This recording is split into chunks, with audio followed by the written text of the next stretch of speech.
Big Zulu is one of the most intriguing artists South Africa has ever seen. From his image to his music, Big Zulu represents where he comes from to the fullest. He came into the game as a hard-spitting rapper, then later transitioned his sound to making more melodic music. His ability to adapt to different music styles has earned him millions of fans, also known as Nkabi Nation.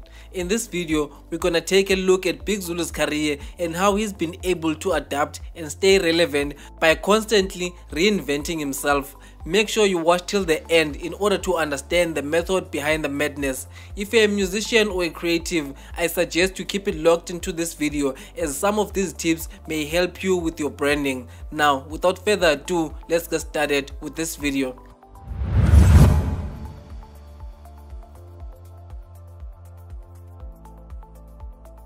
In order to understand Big Zulu, let's start by looking at his past and his career. Big Zulu was born in Bergville, where he grew up listening to Maskandi and Scatamiya. His early influences include Ladysmith Black Mambazo, Phuze Khemisi and Imitende. He then relocated from Bergville to Johannesburg, where he was introduced to hip-hop.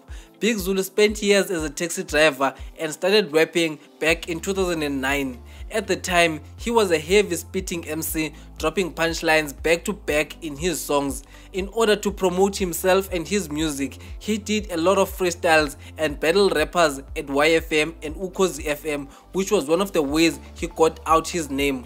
In 2013, he became the first rapper to win the 10K challenge at Back to the City. Here's a clip of Big Zulu performing at Back to the City in 2013.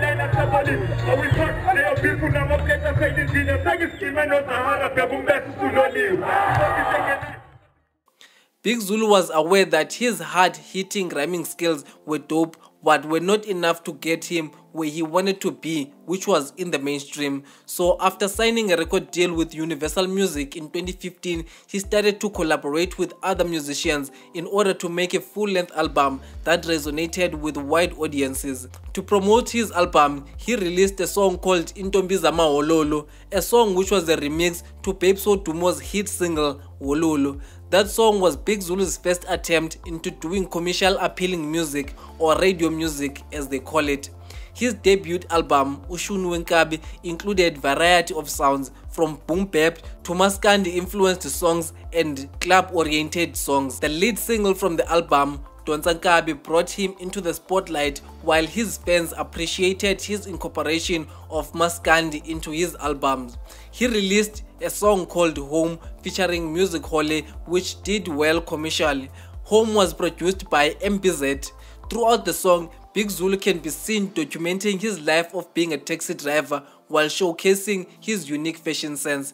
The song was followed by another banger featuring Music Hole and Casper Nyovest called I'm a Million. In that song, Big Zulu continued showcasing his taxi driver fashion style while riding the beat without ease. After all, Big Zulu is a hardcore rapper, so adapting and rapping in different instrumentals was not a major shift from him, as he came from battle days where he had to think lines on the spot and improvise quickly. His second studio album, Ungqongqoshe Wongqongqoshe, was released in 2019 featuring AB Crazy, Ngobiyazo, Fifi Cooper, Questa, Casper Nyovest and Music Hole.